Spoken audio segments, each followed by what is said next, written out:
Bien, buenos días con todos. Bueno, quiero agradecer al IEP, a Ricardo por organizar esto y bueno, al panel y también a los que esta mañana nos acompañan. Bueno, Ricardo ha hecho una muy buena reconstrucción de los eventos que han pasado hace 2 meses y bueno, voy a tomar los comentarios de Roberto para un poco encuadrar los parámetros de la discusión. Bueno, por deformación profesional voy a darle una mirada, digamos, un poco hacia atrás para ver algunas cosas que quizás han cambiado, que no han cambiado respecto a lo que ha ocurrido en los últimos meses con estos movimientos que se llaman el 22 de julio, el 27 de julio, y tratar,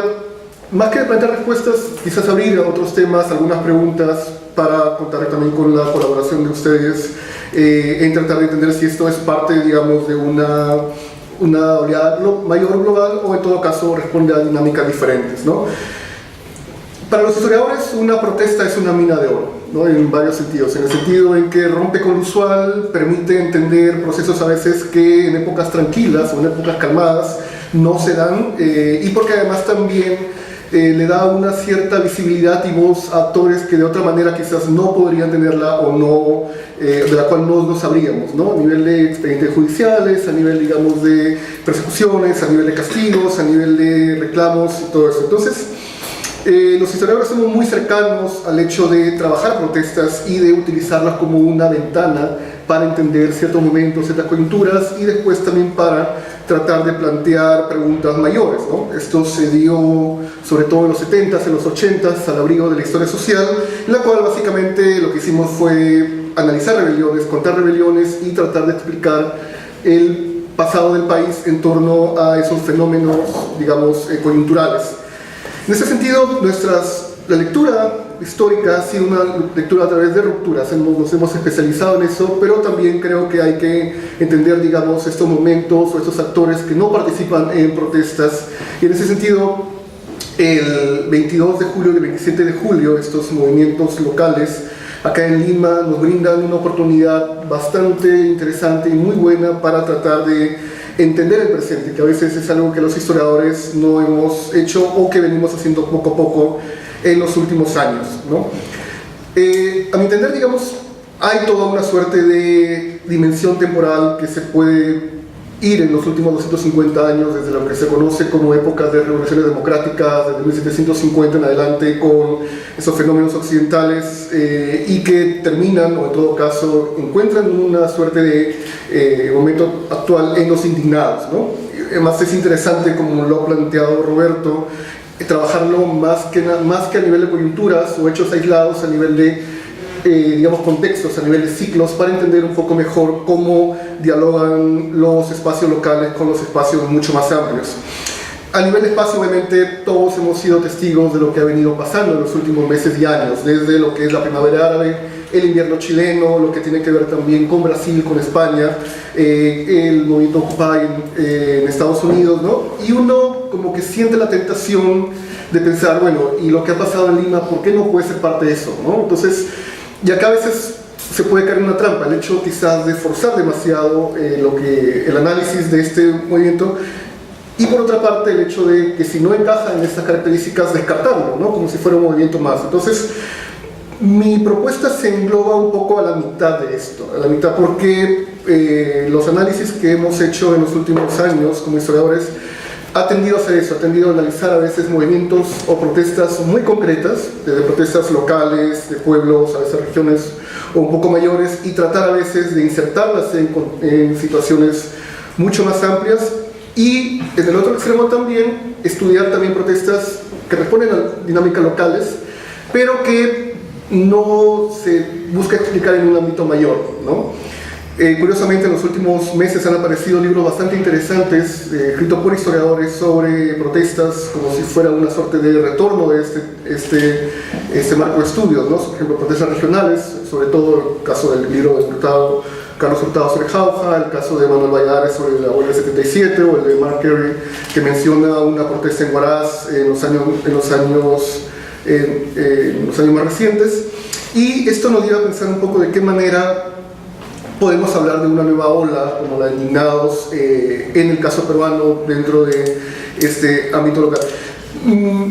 Mi sensación es que este movimiento que ha ocurrido en julio no responde al movimiento Indignados. O sea, digamos, si uno lo compara con, si se puede llamar algo así como movimiento Indignados, suponiendo que hay algo en lo cual es diferentes espacios y momentos, como en Medio Oriente, Brasil, España, Estados Unidos, se puede reconocer como parte de una sola ola. El caso peruano, ya lo han señalado, es muy diferente, ¿no? Tiene corta duración, persigue objetivos muy concretos, la densidad de participación de gente es diferente y los objetivos, como ya lo mencionaba, son distintos. Ahora, ¿significa esto que tenemos que descartar ese movimiento? No, definitivamente creo que no, y creo que responde a una lógica diferente, ¿no? Y que me parece que es bien interesante en el sentido que si uno lo engloba en un marco mucho mayor. Por lo general, como le decía, los historiadores nos hemos debatido entre estudiar movimientos que han ocurrido acá en el país y tratar de entenderlos de manera global, cosa que han ocurrido, por ejemplo, en 1810, 1820 con la Corte de Cádiz, la independencia, la desintegración de imperios en ese momento, la revolución desde 1848 y su eco, como llamarlo así, en 1855, 1867, y otros momentos en los cuales no han habido estas situaciones que uno podría decir como una suerte de eco o impacto, ¿no? La Revolución Francesa de 1789, otra vez revoluciones europeas de 1830 o incluso las más recientes de 68. Entonces, lo ocurrido el 22 y el 27 de julio nos lleva a una suerte de encrucijada, plantear de que si debemos, insisto, forzar un poco a ver esto en movimiento global, o en todo caso tratar de entender una dinámica interna y de qué manera eso responde más bien a dinámicas regionales, o en todo caso más locales, ¿no? Y creo que algo que nos enseña estos movimientos es el hecho del perfil generacional, a lo que respondía a la convocatoria original, es decir, un movimiento de jóvenes, y que esto es básicamente un fenómeno del siglo XX, es un fenómeno de hace un siglo, no solamente en el Perú, sino a nivel latinoamericano y a nivel también occidental, ¿no? Con excepciones, por ejemplo, de lo ocurrido en Alemania en 1815 o 1848, pero básicamente que los jóvenes tengan una participación importante en movimientos sociales es un fenómeno que viene del siglo XX, ¿no? Uno lo puede ver en olas de cada 50 años y que responde a dos factores. Responde al cambio de perfil demográfico, la posguerra con Chile, inicio del siglo XX, y también a la creación de espacios de educación superior, ¿no? Eso pasa con la reforma universitaria, 1910-1920, pasa otra vez, digamos, con a nivel regional, los movimientos estudiantiles de los 60s, y hemos visto que ha venido ocurriendo en estos últimos meses con lo de indignados peruanos en todo caso. Otra cosa que uno puede comparar también es el rol de las redes sociales, ¿no? Y acá me parece bien interesante lo que dice Roberto, porque a veces uno tiende quizás a sobredimensionar el papel de las redes sociales. Es algo que también ha sido puesto en evidencia por algunos académicos tipo Marwan Bishara en El Árabe Invisible, señalando que finalmente las redes sociales no son las que hacen las revoluciones, para el caso de la Revolución Árabe, sino es más bien la gente que las utiliza como una herramienta y que consigue articular, consigue movilizar y consigue digamos, sacar a la gente a la calle y plantear protestas y plantear objetivos concretos, ¿no? Más estas redes sociales lo que han hecho ahora, más bien lo que se diferencia en el caso peruano de los años anteriores, es que en algunos momentos integran dos dimensiones diferentes, que era la cuestión del espacio público ocupado, por ejemplo las calles, ¿no? Los espacios incluso a nivel de sindicatos, clubs o partidos donde se discutían, con la cuestión de los medios de comunicación, ¿no? Las redes en cierta manera integran eso en uno solo, o sea, uno ya no tiene que moverse, como decía Roberto, el internet móvil ya no tiene que moverse necesariamente, sino que tienes el medio y tienes el espacio digamos, en un teléfono celular, en tu tablet o en tu computadora. Y esto es algo que antes uno lo puede ver de manera diferente, por ejemplo, con espacios de sociabilidad, los cafés, ¿no? Los clubs, los diferentes locales, los espacios o instituciones donde se llevaba a cabo la política local, la política del día al día, con medios de comunicación, como eran los periódicos, como era la radio, como era la televisión, en algún momento. Entonces, esto creo que nos lleva a algunas interrogantes sobre, digamos, cuál es el rol de las redes sociales actualmente vistos de una con una trayectoria mucho más amplia, y es un debate que se ha venido planteando. Lo que se planteaba hace un tiempo, si los libros hacen las revoluciones, ¿no? Si en todo caso los medios o los soportes impresos o de difusión de noticias llevan automáticamente a las revoluciones. Sabemos que no. Sabemos que no hay una correlación necesaria entre una difusión de cultura impresa necesariamente y una revolución o una revuelta, y eso se puede aplicar a los picos de producción de periódicos en el siglo XIX y siglo XX, 1810, 1820, 1860, 1910, 1920, ¿no? Entonces, lo cual indica que hay una población más alfabetizada, una población más al tanto, como puede pasar ahora con Facebook, con Twitter, pero que no necesariamente deriva en protestas, en toma de calle, digamos, en objetivos políticos y en enfrentamiento frontal con el Estado. Algo que también señalaba Roberto y que creo que es importante es, me parece que hay que cambiar un poco el modelo de análisis. Por mucho tiempo hemos estado pensando que la cuestión de las protestas se daba a partir de un país, digamos, o sea, que un país empezaba una protesta y después los demás países le seguían, ¿no? Una especie de teoría del dominó, y en la cual el Perú o se insertaba o no se insertaba en eso. Entonces, y a veces uno se quedaba sorprendido porque pasaba mucho tiempo, pasaba, digamos, varios años antes que a partir de un punto A hasta el punto en que tome el caso peruano, como que pasaba una dimensión y uno pensaba, digamos, qué es lo que está ocurriendo. Perú sigue siendo periferia o no sigue siendo periferia, ¿por qué no estamos, digamos, dentro de la onda global? Y yo creo que más bien lo que proponía Roberto a partir de la lectura de Wallerstein y Castells es la cuestión de los ciclos, ¿no? Digamos, contextos en los cuales los países o ciertas áreas tienen elementos comunes, tienen que ver, por ejemplo, con medios de comunicación comunes, tienen que ver con estructuras similares, en las cuales también hay ideologías o mentalidades que más o menos son compartidas, y que no es tan raro entonces que surjan protestas, aunque sea incluso con diferentes objetivos, pero que están dentro de esa línea de, digamos, enfrentamientos contra situaciones determinadas. Y en cierta manera uno podría pensar que en los últimos 20 años, los 90 en adelante, este ciclo podría ser algo similar a lo que es el neoliberalismo, ¿no? Y que permite poner, digamos, dentro de una sola capa, un solo ciclo, lo que son protestas medioambientales, lo que tiene que ver con protestas a nivel de clase media o incluso grupos juveniles, y que responden a penetración del Estado, penetración, digamos, de empresas privadas, o en todo caso también desintegración de instituciones. Entonces, creo que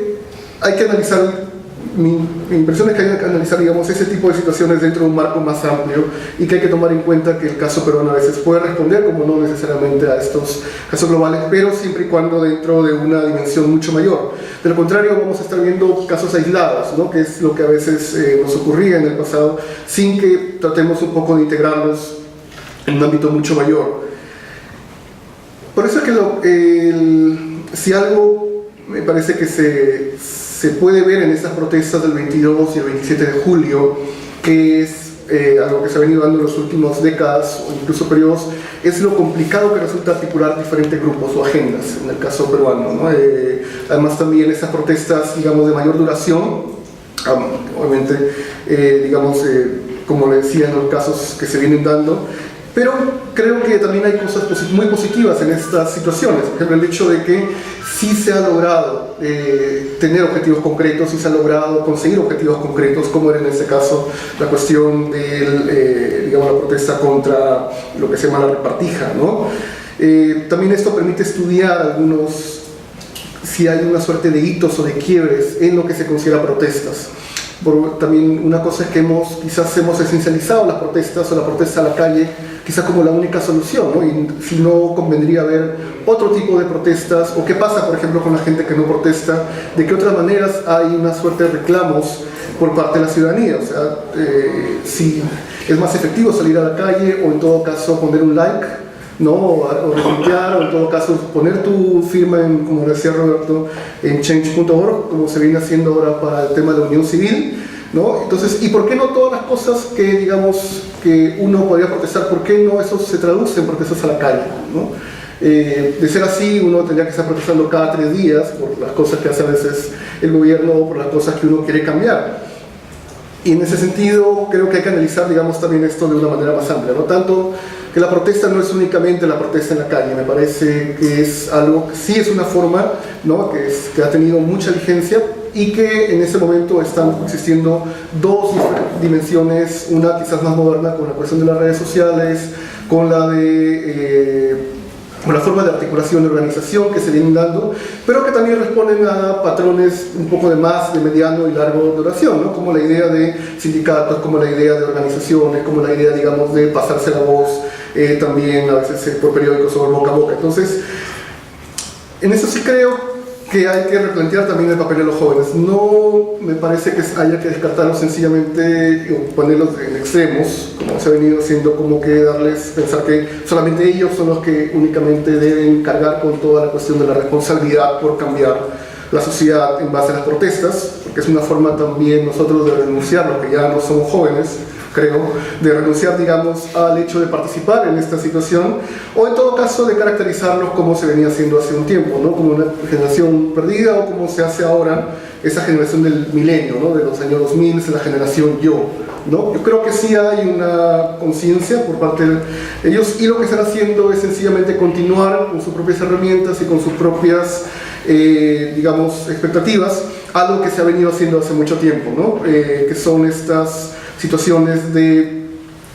protesta, de queja y sobre todo de reclamo de una suerte de ciudadanía frente a lo que se consideran abusos y situaciones irregulares por parte del gobierno o por parte de la sociedad. En ese sentido, lo que creo un poco dar es una mirada un poco más amplia a nivel histórico, quizás de estos últimos 100 años, para señalar que lo que ha pasado en estos últimos meses es parte, digamos, de una situación que conviene analizar con más detalle y tratar de verlo en un contexto mucho mayor, con los patrones de medios de comunicación, patrones de movilización y patrones también de relación Estado-ciudadanía en el Perú, quizás en el último siglo. Gracias.